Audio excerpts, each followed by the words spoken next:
Riksi, e para njërë, a lidhi emergjenca që kishte kryeministri brenda kuvendit edhe me sjelljen e policisë jashtë dhe mbi të gjitha një koment tëndin për atë çka pam ditën e djeshme.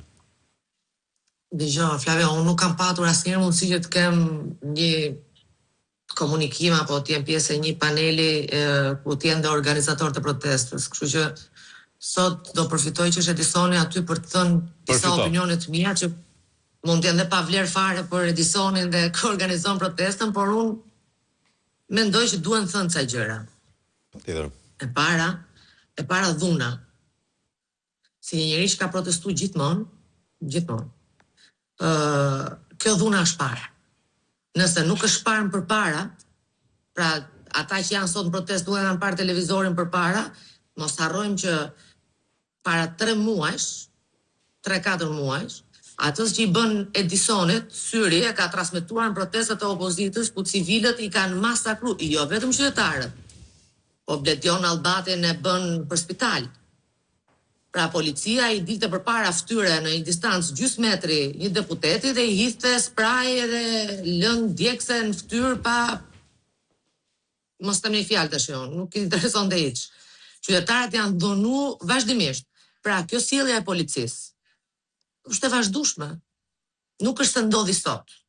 Ata atë dinë sepse kanë vetëm një qëllim. Duhet që të trëmben qytetarët, të dhunohen, të arrestohen, të shkohet në shtëpi natën, të shkohet familjarëve. Pra kjo është një sjellje që ka tash disa vite e cila vjen dhe agravohet. Nuk e di, am dëgjoni Flavio? Thjesht s'ka komente, s'ka replika deri tani. Jo, a më dëgjon jo se më vjen zëri si eko, jo. Tani pjesa tjetër çka duhet të them. Protesta duhet të jetë përbashkuese. Unë e kam të lirshmërinë për të folur, nuk kam as lloj kompleksi sepse nuk i përkas asnjë formacioni politik me zgjedhje personale. Si një njerëz që ka milituar në një parti politike që është ajo që është sot në pushtet. Pavarësisht se është uzurpuar nga insekti që është uzurpuar. Sot për shumë vitesh unë nuk përfaqësoj asnjë fraksion politik themi, dhe s'kam kompleks të them që protesta duhet të jetë përbashkuese.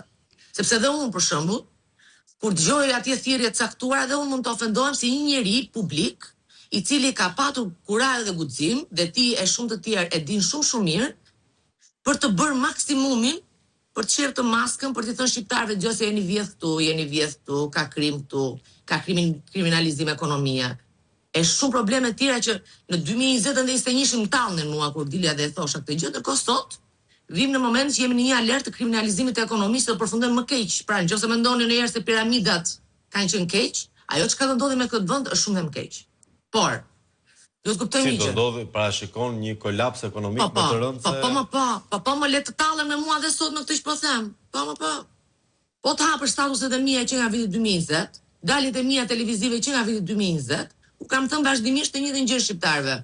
Po pastrohen paratë e drogës, po pastrohen paratë e korrupsionit, tenderat kanë këto vlera të larta sepse ka komplet janë të gjitha kompanitë që funksionojnë me skema evazioni fiktive.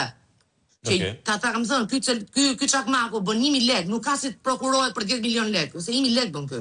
Për t'ia çuar këtë vlerën 10 milion, të bësh fatura fiktive. Kjo ka ndodhur. Por ne të gjithë duhet bëjmë një analizë që dhe duhet ta vëmë problemin aty ku qëndron, pra ne të vëmë pikë aty ku qëndron problemi. Demokracia funksionon me shtylla. Pra ka pushtet qendror, pushtetin e gjyqësori, pra kemi ekzekutiv, legjislativ që shkuvondi, kemi gjyqësorin, kemi dhe media. Janë të gjitha të kapura, por nga gjithë të pushtetet, ai më i rëndësishmi që duhet mbaj balancat është pushteti i drejtësisë. Gjyqësore. Patjetër, mos ai nuk e lë qeverinë të vjedhi. Ai nuk e lën atë drejtorin e policisë të arrestojë Edisonin atje në mënyrë të jashtëligjshme, që të dalin ata civilët si barbar atje, si bandit rrugëve. Pushteti gjyqësor pra.